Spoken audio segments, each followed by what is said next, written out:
The first time Jacob heard the voices was on a summer evening when the sun was bleeding orange into the wide New Mexico sky. He had been driving for hours along the cracked, forgotten stretch of Route 66, the old highway that once carried dreams, families, and restless souls across the American West. The air was dry, his throat was parched, and his car's radio was broken. Yet, out of nowhere, he began to hear whispers soft, strange, and almost like a song drifting through the hot wind. At first, he thought it was the tires on the old road or maybe the hum of the engine. But then the whispers formed words. They weren't loud, but they were clear. A woman's voice said, "Don't stop here." Then a man's voice followed, "Keep going, son. The road remembers." Jacob gripped the steering wheel tighter, his knuckles pale under the fading light. He was 29, with messy blonde hair and tired blue eyes that seemed older than his years. Life had not been kind to him lately. He had lost his job in Chicago, broken up with his girlfriend of 5 years, and felt the crushing weight of failure pressing down on him. He had taken this trip on Route 66 not to chase adventure, but to run away from everything he had lost. But now, with the voices humming like ghosts along the road, he wondered if maybe he had stepped into something much larger than himself. The town of Tucumcari was only a few miles ahead, the green highway sign told him so. Neon lights from the motels started to flicker in the distance. He pulled into a faded motel with a sign that read Bluebird Inn, its blue paint chipped, the bird on the sign barely visible. The manager was an older man with white hair combed neatly back, wearing a button-up shirt tucked into faded jeans. His accent was thick, the kind of southwestern drawl that made every word slower, like the desert itself had taught him patience. "Evening, traveler," the man said, handing Jacob a key attached to a large wooden fob. "You're lucky. We don't get many folks coming through anymore. Route 66 ain't what it used to be." Jacob forced a smile, though his mind was racing with the whispers he had heard. "Yeah, just passing through." The man squinted at him. "Passing through, huh? Be careful out there. Some say the road talks, you know. Carries voices from the past. Not everyone listens, but when it wants to be heard, it'll find you." Jacob froze. The words slid into him like ice water down his spine. He wanted to ask more, but the man only gave him a nod, like that was the end of the conversation. That night, Jacob lay on the creaky motel bed staring at the ceiling.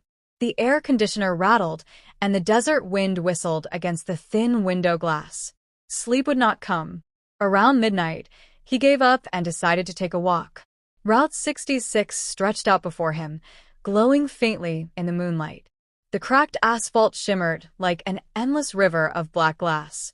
He walked slowly, his hands shoved into his jacket pockets. And then he heard them again. The voices. Once, this was the road of hope. A deep voice said. "They left everything behind," a woman whispered. "Chasing tomorrow." "Listen, boy," another voice spoke, softer but sharper. "The road remembers all who travel it. Their laughter, their sorrow, their dreams."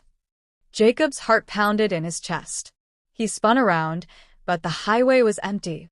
Just the quiet desert, the smell of sagebrush, and the far-off cry of a coyote. "Who are you?" Jacob whispered into the night. No answer. Only silence, heavy and endless. The next morning, Jacob packed his bag and continued his journey west. He tried to convince himself that the voices were just exhaustion or loneliness playing tricks on him. But the road had other plans. As he drove deeper into New Mexico, he noticed old gas stations with rusted signs, diners with broken windows, and motels where weeds grew through the parking lots.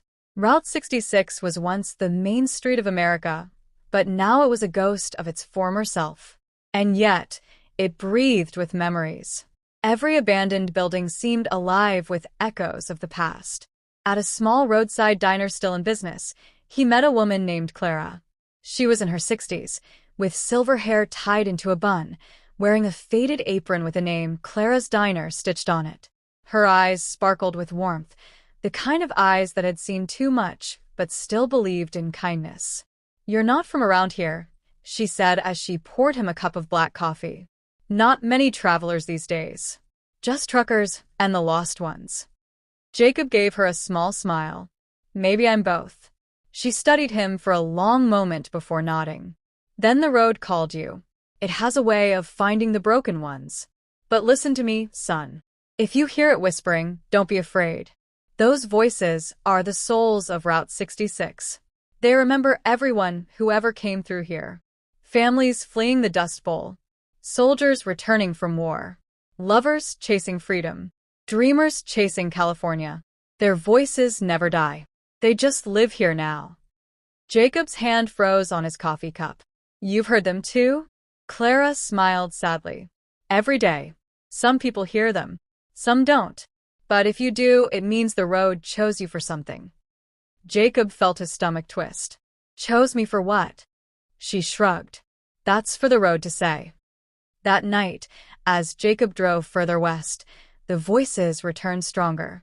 This time, they didn't whisper, they sang. A soft hum at first, like a lullaby, then louder, carrying stories he couldn't fully understand.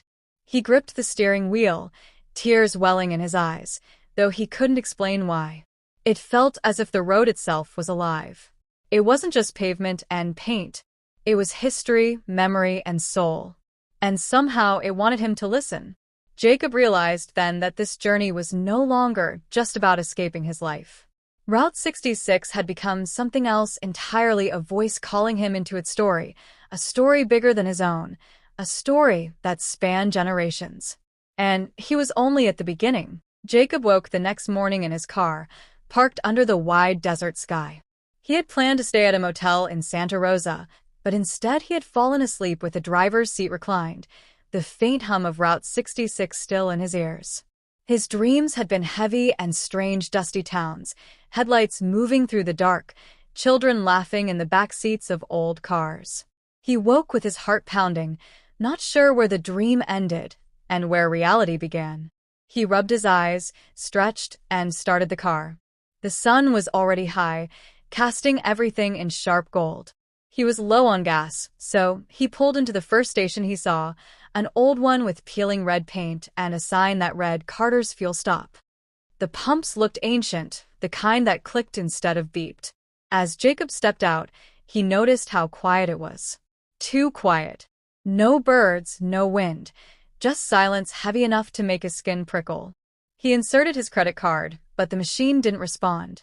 He cursed softly, ready to drive off, when he heard it again. The voices. Don't leave. Wait. Listen.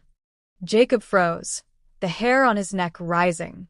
He turned, expecting to see someone behind him, but the station was empty.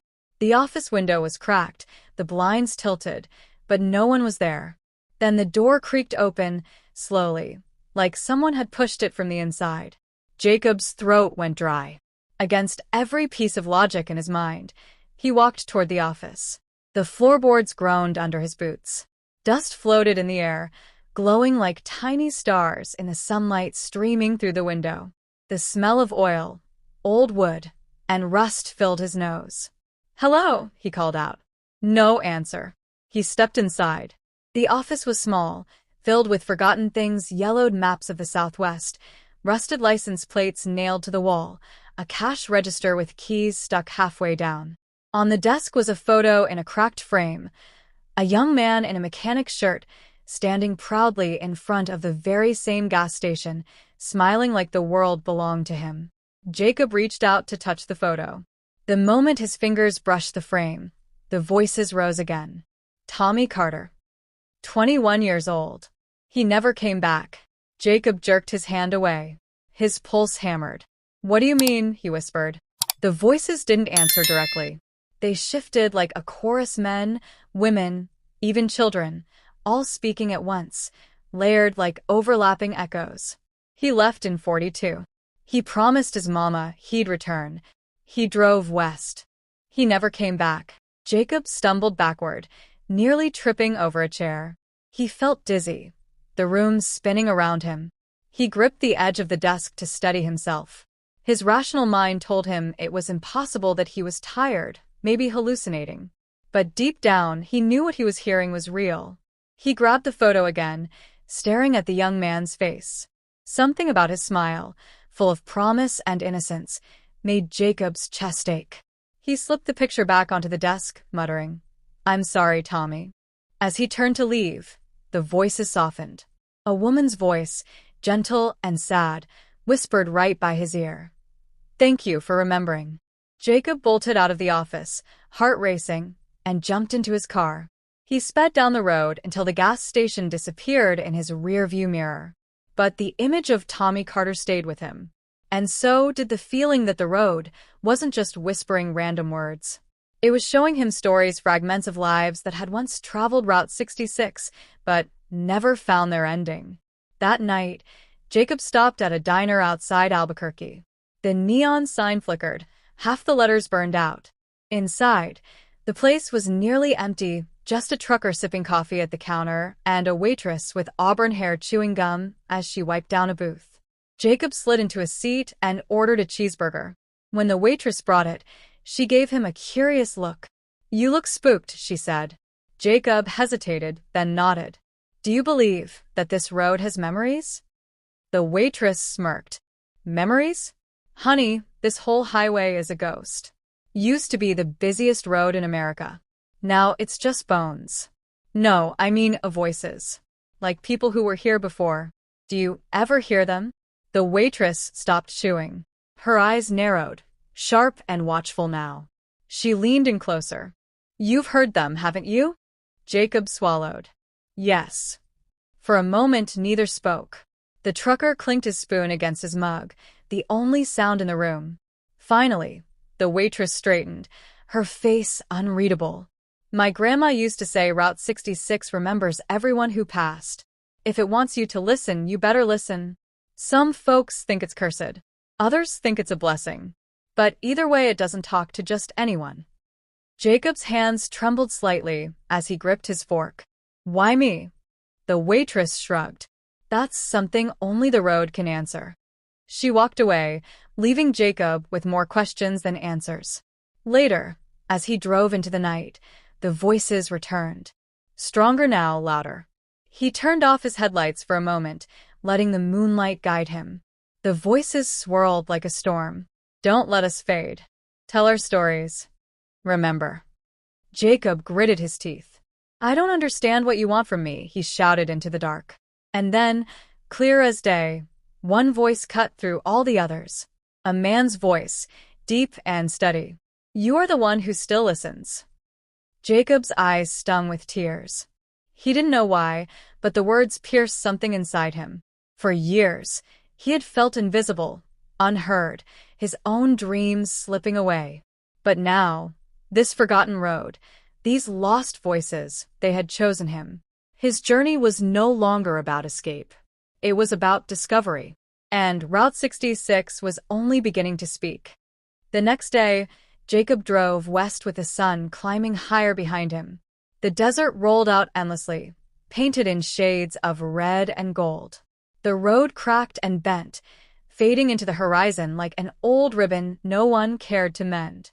Jacob felt restless. The voices had followed him through the night, sometimes fading, sometimes swelling so loud he thought they would drown him. But one thing was clear now: the road wasn't just speaking. It was asking, begging, pleading for someone to carry its memories forward. He stopped at a run-down motel near Gallup. The sign read Sunset Lodge, though most of the letters had burned out, leaving only Sulo-e. A plastic flamingo lay on its side in the overgrown grass, and the office door hung crooked on rusty hinges. Inside, the lobby smelled of mildew and old carpet. Behind a counter sat a woman with dyed red hair, chain-smoking a cigarette. She wore too much eyeliner, but her eyes were sharp, like she could see more than she let on. "Need a room?" she asked, blowing smoke to the side. "Yes," Jacob said, sliding his ID across the counter.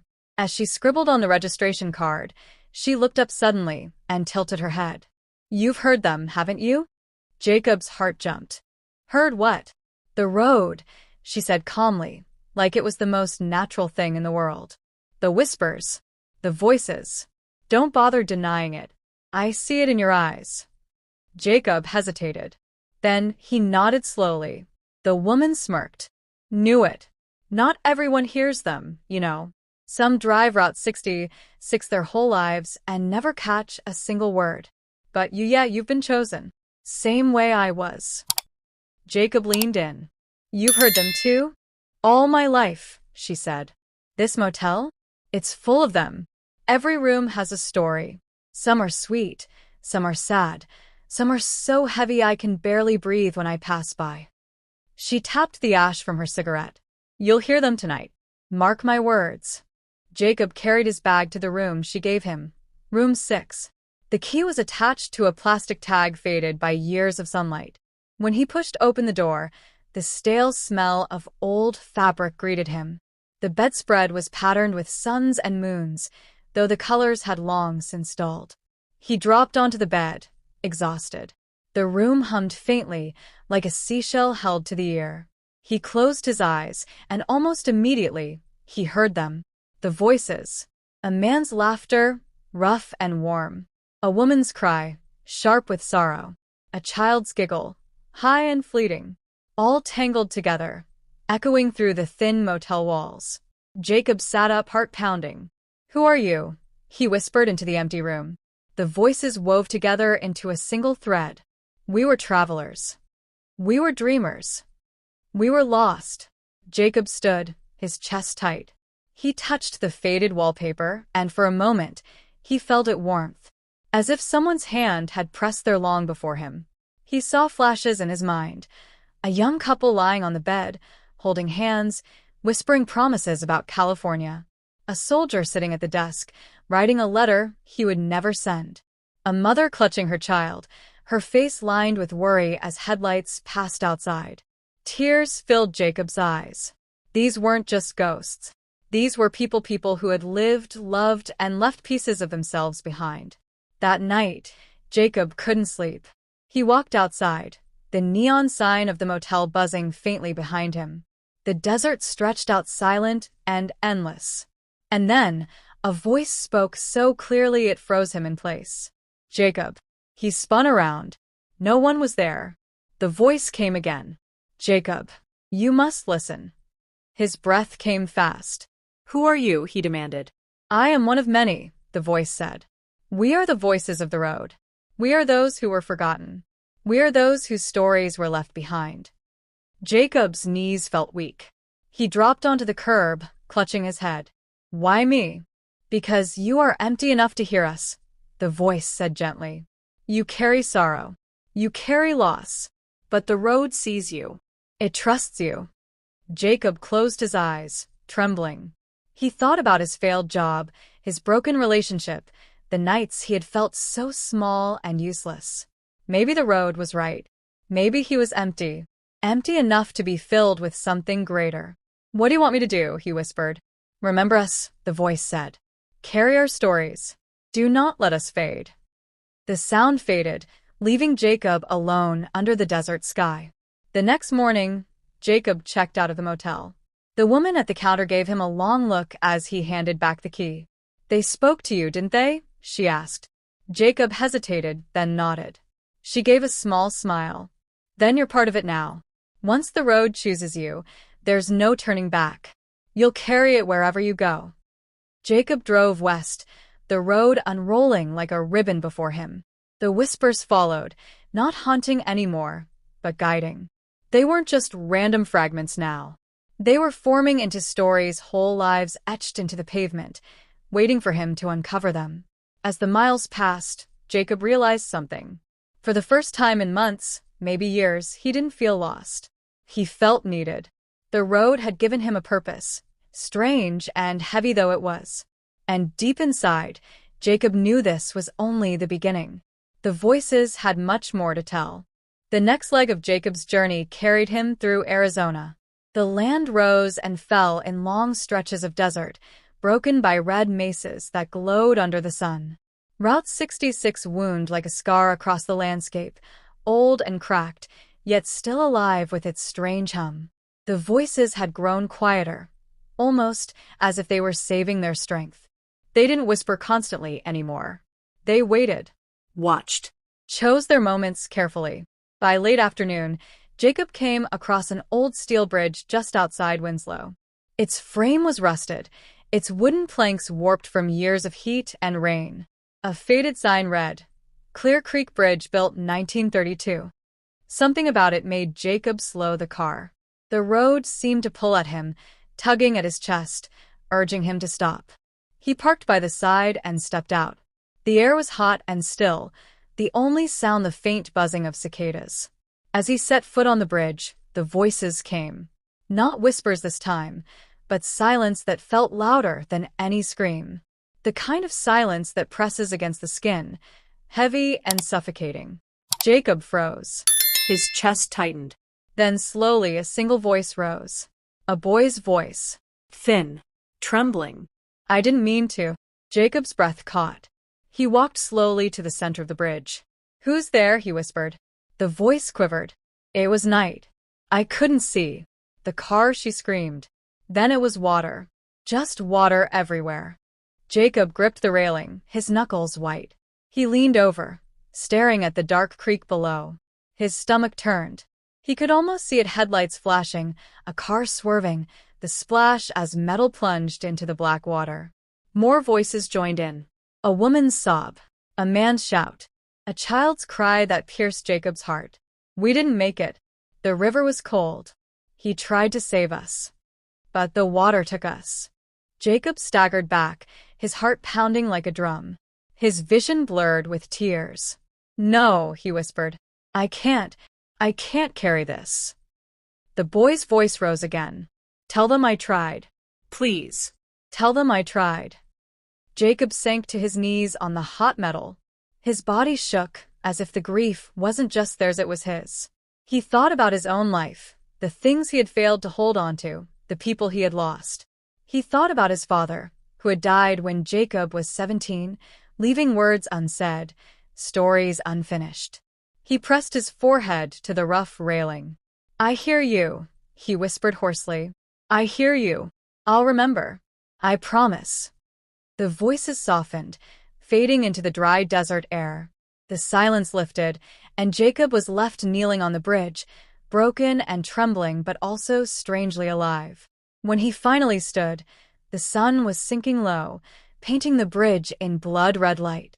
Jacob wiped his face with the back of his hand and walked back to the car. As he drove, the whispers returned, gentler now. They didn't weigh on him the same way. Instead, they seemed grateful, relieved. "Thank you. You heard us. You carry us now." Jacob gripped the steering wheel tight, his heart steadying. He was beginning to understand. The voices didn't want to haunt him. They wanted to be remembered. They wanted their lives, their laughter, their tragedies to live on, even if only through him. That night, Jacob stopped at a roadside bar on the edge of Flagstaff. The wooden building leaned slightly, its neon beer sign flickering. Inside, the air smelled of smoke and spilled whiskey. A jukebox in the corner played an old country song. Jacob ordered a drink and sat at the bar. An older man with a weathered face and long gray hair sat beside him, nursing a glass of bourbon. His eyes had that faraway look of someone who had spent a lifetime staring down highways. "You're traveling Route 66, the man said without turning his head. Jacob nodded. "Yeah. How'd you know?" The man chuckled softly. "I can always tell. You got the look of someone who's been listening." Jacob stiffened. Listening to what? The man finally turned, his eyes sharp despite his age. "The road. The voices. Don't bother denying it, son. I've heard 'em, too. Long time ago." Jacob leaned closer, desperate. "What do they want from us?" The man took a slow sip, then set his glass down. "They want what we all want. To not be forgotten. To matter, even when we're gone. Some folks run from it. Some go mad from it. But the ones who accept it, they carry the road with them. Forever." Jacob swallowed hard. "And you? Did you carry it?" The man's jaw tightened. He stared into his drink for a long moment. "I tried." "But it's heavy, boy." "Heavier than you think. Once you take them with you, you can't set them down. Not ever." Jacob felt a shiver crawl down his spine. The man turned back to him, his voice low and gravelly. The question ain't whether you can hear them. The question is whether you're strong enough to keep listening. Jacob drove away from the bar hours later, the man's words echoing in his head. Strong enough. Was he? He didn't know. But one thing was certain: the road had chosen him, and there was no turning back. As the night stretched on, Route 66 wound deeper into the desert. Jacob rolled down his window, the cool air rushing in. The voices rose once more, a chorus of lives lived and lost, their stories weaving into his own. And Jacob whispered into the darkness, "I'm still listening." The road hummed beneath him, alive and endless. The final stretch of Route 66 carried Jacob into California. He had been on the road for weeks now, driving past forgotten towns, rusting signs, and long stretches of desert that seemed to go on forever. He was thinner, more sunburned, his blonde hair messy from wind and sweat, but his blue eyes were different now. No longer dull, no longer lost. They carried something: weight, yes, but also purpose. The voices had not left him since the bridge. They came softer now, not chaotic whispers, but gentle companions, like a chorus walking beside him. Sometimes they laughed, sometimes they sighed, sometimes they told him fragments of their lives. Jacob had learned to listen, to let them flow through him without breaking him. But as he approached the end of the highway, a heaviness grew in his chest. The voices, too, seemed to grow tense, urgent. Almost there. The end of the road. Do not forget. Santa Monica. The edge of the continent. Route 66, last mile. Jacob parked his car by the famous pier. The ocean spread before him, endless and shimmering under the afternoon sun. The salty air stung his skin, the cries of gulls mixing with the crash of waves. For a moment, it felt like he had stepped into another world. He walked slowly onto the pier, the wooden boards creaking under his boots. Families laughed around him, children ran with ice cream cones, street performers strummed guitars. Life bustled everywhere. And yet, under it all, Jacob could hear them. The voices, louder than ever. This is where many ended. This is where dreams lived or died. This is where we stopped. Jacob reached the end of the pier and gripped the railing, staring at the horizon. His chest rose and fell with deep breaths. He knew they wanted him to listen one final time. "Tell me," he whispered. "Tell me everything." The air seemed to shift. The world around him dimmed, as if the voices had taken it over. And then they came. He saw them in flashes: men driving across the desert with everything they owned tied to their cars, women singing softly to children in the back seats, soldiers with hollow eyes returning home from war, lovers kissing at gas stations before parting forever, dreamers staring at neon lights, believing California would save them. He saw Tommy Carter, the young mechanic from the gas station, smiling before heading west and never coming back. He saw the family on the bridge, the headlights, the water, the boys' desperate hands.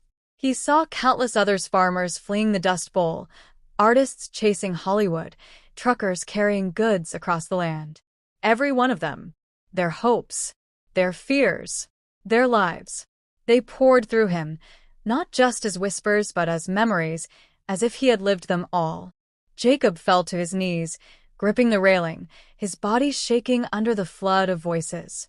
"Why me?" he cried, his voice breaking. The chorus answered, steady and strong.